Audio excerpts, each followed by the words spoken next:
A quasi 10 anni dalla prima edizione torna a Udine il Friuli Venezia Giulia Pride. Sabato 26 settembre andrà in scena la parata finale, preceduta da un percorso di avvicinamento con eventi diffusi su tutto il territorio regionale. L'annuncio questa mattina a Trieste da parte dell'associazione FVG Pride ODV, simbolicamente davanti alla sede della regione in Piazza Unità. Allora, l'idea di tornare a Udine c'è nata dalla volontà anche della nostra comunità di tornare a quasi 10 anni nel posto dove tutto ha avuto origine. Nel 2017 è stata fatta la prima edizione di FVG Pride, che ancora non era un'associazione, FVG Pride ODV, ma un comitato, ed è stata una manifestazione molto partecipata.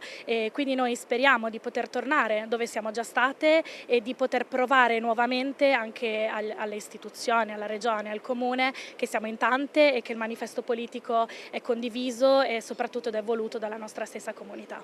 La scelta di settembre risponde alla necessità di rendere Friuli Venezia Giulia Pride più accessibile e sostenibile alla luce delle trasformazioni climatiche in corso. L'evento, il cui significato è sintetizzato nel claim Affrontando il clima ostile, proposto in più lingue, si basa sul manifesto politico che mette al centro l'autodeterminazione a partire da quella delle persone trans. Quello che abbiamo deciso di inserire all'inizio, ovvero la tematica che riguarda una parte della nostra comunità che sono le persone trans, quindi una depatologizzazione della quella che chiamiamo salute, ma anche un accesso a tutti i servizi che questa comunità invece si vede tolta da sempre, sia dalle istituzioni che dalla società. Poi parliamo ovviamente di corpi, parliamo di salute, parliamo di scuola, soprattutto dopo il DDL Val di Tara, parliamo di Palestina, parliamo di guerra, quindi molti sono i temi. Noi vi invitiamo a leggere il manifesto integrale che da oggi è disponibile sul nostro sito.